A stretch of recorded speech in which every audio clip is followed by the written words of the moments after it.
اللہ کی راہ میں صدقہ دینے کی کہانی۔ مصر کا ایک امیر بزنس مین تھا۔ اس کی عمر 50 کے لگ بھگ تھی۔ ایک دن اس کو دل میں تکلیف کا احساس ہوا، اور جب اس نے قاہرے کے سب سے بڑے ہسپتال میں اپنا علاج کروایا تو انہوں نے معذرت کرتے ہوئے اسے یورپ جانے کا کہا۔ یورپ میں تمام ٹیسٹ مکمل کرنے کے بعد وہاں کے ڈاکٹروں نے اسے بتایا کہ تم صرف چند دنوں کے مہمان ہو، کیونکہ تمہارا دل کام کرنا چھوڑ رہا ہے۔ وہ شخص بائی پاس کروا کر مصر واپس آ گیا اور اپنی زندگی کے باقی دن گن گن کر گزارنے لگا۔ ایک دن وہ ایک دکان سے گوشت خرید رہا تھا۔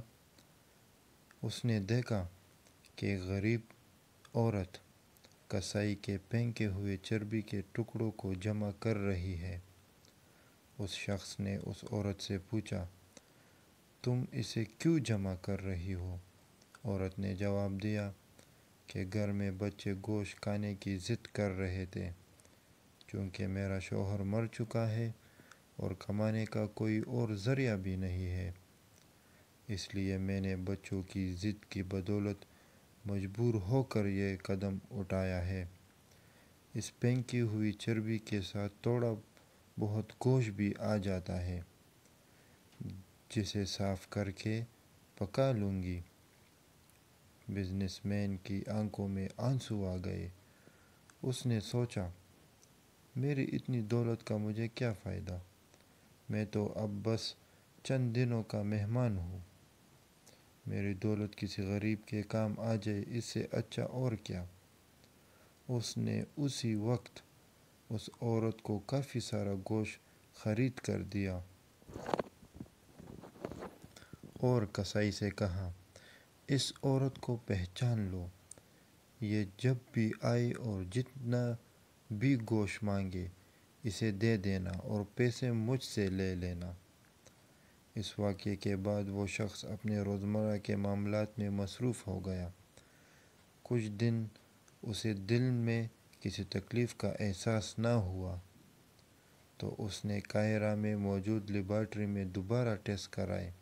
ڈاکٹروں نے بتایا کہ رپورٹ کے مطابق آپ کے دل میں کوئی مسئلہ نہیں ہے، لیکن تسلی کے لیے آپ دوبارہ یورپ میں چیک اپ کروا آئے۔ وہ شخص دوبارہ یورپ گیا اور وہاں ٹیسٹ کرائے۔ رپورٹ کے مطابق اس کے دل میں کوئی خرابی سرے سے تھی ہی نہیں۔ ڈاکٹر حیران رہ گئے اور اس سے پوچھا کہ آپ نے ایسا کیا کھایا کہ آپ کی بیماری جڑ سے ختم ہو گئی؟ اسے وہ گوشت والی بیوہ یاد آئی اور اس نے مسکرا کر کہا، علاج وہاں سے ہوا جس پر تم یقین نہیں رکھتے۔ بے شک میرے نبی صلی اللہ علیہ وآلہ وسلم نے سچ کہا تھا کہ صدقہ ہر بلا کو ٹالتا ہے۔ جزاک اللہ۔